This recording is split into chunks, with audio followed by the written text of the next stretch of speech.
Hello and welcome to the Genzio Media House here in Austin, Texas. I have a very special guest with me today. Hello, Martin. How are you? I'm good, thanks. Nice to meet you. It's funny Nice how to this meet you came too. together. I know. Met on the plane, didn't realize we were doing an interview. Exactly. We met on the plane all the way from Canada. Now here we are in Austin, Texas. Here we are. Okay, so maybe to start off, talk to me about Nimiq. And what is Nimiq? Well, first of all, thanks for having us, Genzio. Thanks. Shout out to Austin, Texas for hosting Consensus, one of the best conferences in this industry. This is my second year here. I think Nimiq's been here 4 years. We just love the opportunity to be here. So thanks to the Consensus team. So Nimiq. Nimiq is an amazing project. Started back in 2017, officially did crowdfunding in 2018. We are a high performance payment coin. So our focus is all on payment adoption. We try to build the project. We're an L1. We try to build a project as similar to Bitcoin as possible. Many of our team are, big Bitcoiners and early Bitcoiners. So we're big fans of Bitcoin. We don't compete with Bitcoin. We complete Bitcoin. I love that. That's a nice sentence. We don't compete with Bitcoin. We complete exactly with Bitcoin. How do you do that?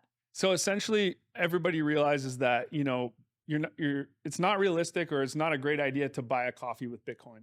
It's just not the most efficient way to do things. It's not cost effective. So what we wanted to do was support the Bitcoin ecosystem by creating a micropayments solution provider.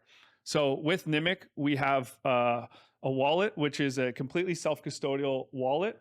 Every wallet is a node in the blockchain and exists in your browser. So you don't need to download anything, no software. You don't need anything to access a wallet. You can create a wallet right now at nimiq.com and try it for yourself. Okay, so how does this work? So no node.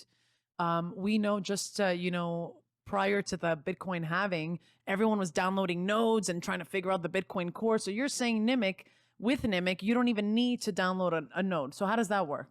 It exists in the browser. I am not a technical person to explain the details of that. However, all you really need to know is that it exists within the browser, no downloads, 100% self-custodial, your keys, your coins, true essence of crypto.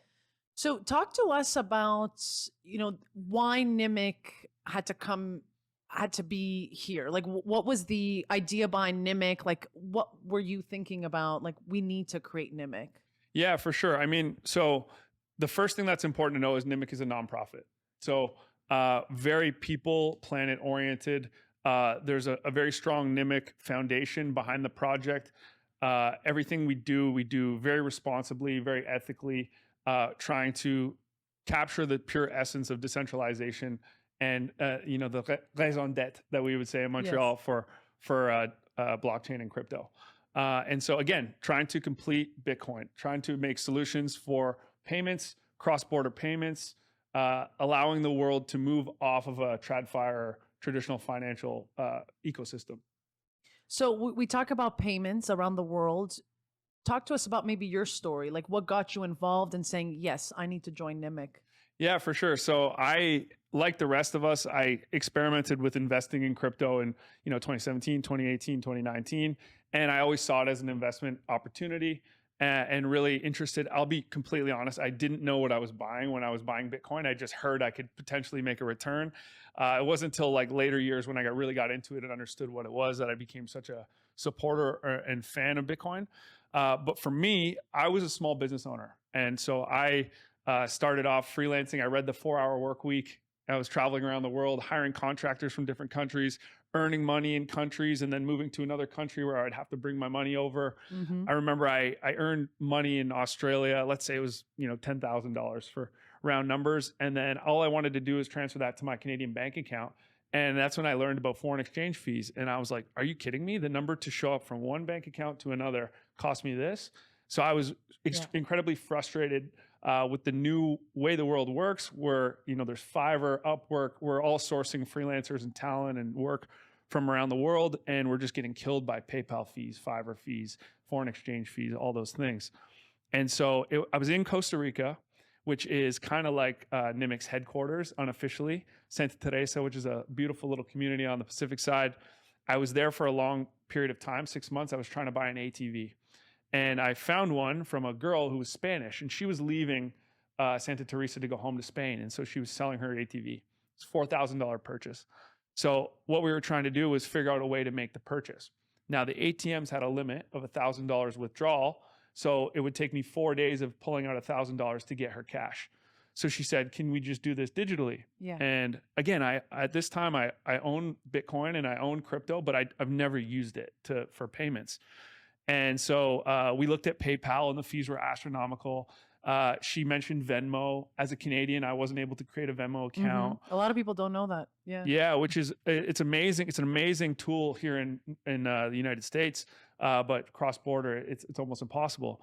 So it was ironically we couldn't figure out a way to do it, and I was like, I'm just gonna have to bite the bullet on this PayPal fee. That evening, I went to a dinner where I met one of the original founders of Nimiq, and he told me the story of Nimiq, and I was like, wait a minute, so I could just use Nim right now. Nim is the name of our coin. I could use Nim to transfer to this girl. He said, yeah, it'll cost you, less than a couple bucks to do this transfer. She'll receive the Nim, you'll pay with Nim, and then you can both, you can swap the Nim for other crypto, you could sell it on an exchange. All of those options will be less expensive than PayPal fees. So we actually did the transaction, and I was just like, this is the solution I've been looking for my business. This is a solution that the world can use. It's a real world use case for crypto, and I just, became obsessed. And I think that's part of, the problem when we talk about mass adoption, right? Because we already know and we're seeing it in the headlines, crypto's a scam. What would you say? Like, how can we push this needle forward? Because you had a real life problem. Now you found a real life solution. What do you think it's going to take for people to adopt? It's so funny because we have this conversation all the time, and it's my favorite conversation to have in crypto because I think it is really what's holding the world back. I think personally, crypto needs a rebrand, and that's okay. It's way too long of a tangent to go on right now. But I think people need to experience the real world use cases like I did.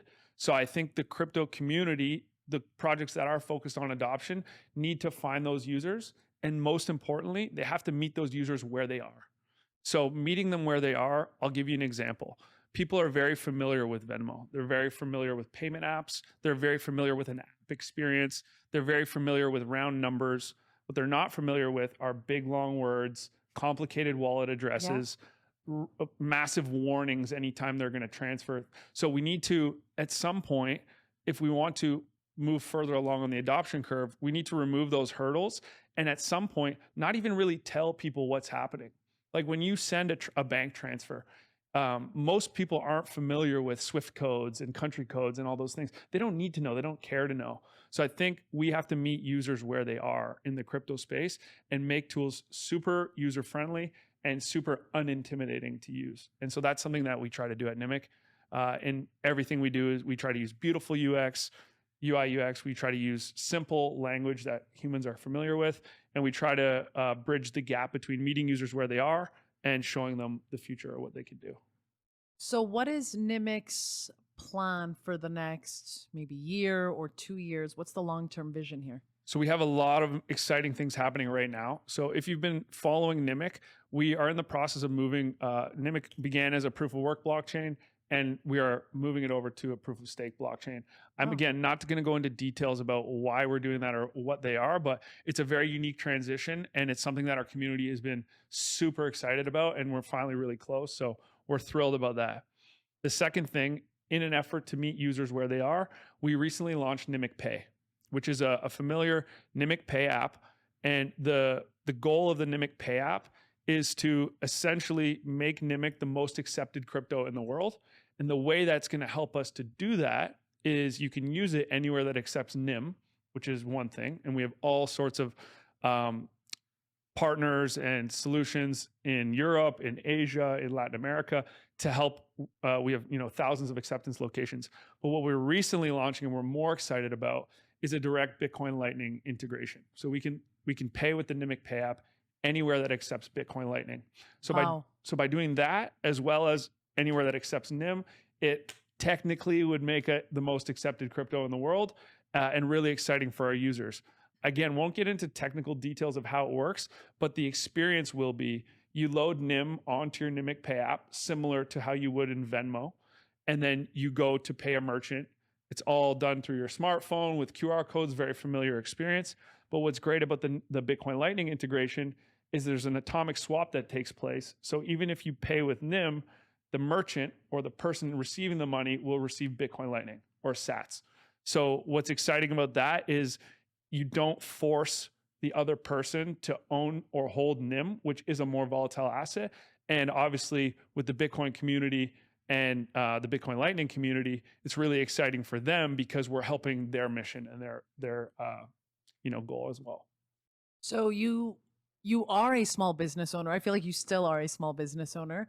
How do you feel about building community as well? Like, how is Nimiq doing that as well? Because we know in crypto and Web3, community is everything. Like we hear the buzzword all the time, but it truly is because the space is so small.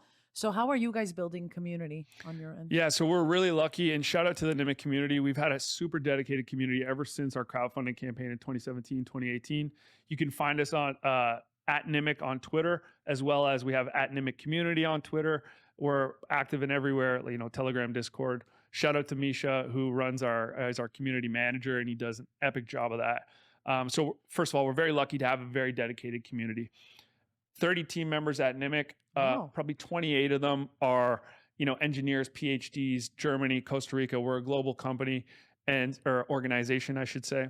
And so many of the community come from, those types of networks. We have some professors on the team. We have, all sorts of talent on the team. And so the community is largely driven through them. And then to your point about creating community, we're always focused on growing the community, obviously. We do that via social media, yes. What I think we want to focus more on is tapping into new communities where Nimiq can be the provider or the solution provider to their problems. So I'm again a little biased to my own experiences, but remote workers, digital nomads, those types of communities, we're in WhatsApp groups, we're all on Fiverr, Upwork, those types of things. Nimiq wants to focus on growing the community in those places because those are, for some of our products and services, those are our target markets. Those are the people we can help the most. Those are the people who can save money using Nimiq. So that's where we're focusing our efforts. I was going to say too, it's such a clear target audience, and we are seeing a surge of this type of work, right? Online work, Upwork, Fiverr. I think after COVID, we've seen like such a surge of this type of work. So good on you guys for filling that need, because there's obviously a need. There's a need. I mean, that's obviously one target market that we have. We have other target market use cases for other services and things like that. But what's so interesting is I'm finding even many of my friends that just have traditional jobs, the conditions of employment are they become independent contractors and they're working for companies in other countries. So the opportunity to serve these target markets are super high. And so, yeah, we're excited about that. Okay, so Martin, we are currently at Consensus, right, in Austin, Texas. Tell us what the plan is for Nimiq here in Texas, and how's it going? It's going Consensus?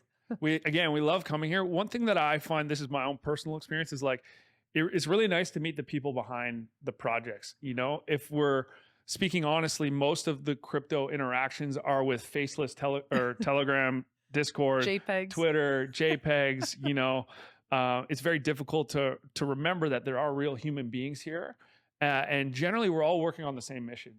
We all see the problems with, centralization. We all see the problems with traditional financial ecosystems, with, governments, not to be too anti-government, but we all see, the golden age that could be a decentralized future. And so when you really connect with people, it's like, even if we're competitors, we're all working toward the same end. So it's really cool to be at Consensus with a bunch of like-minded people.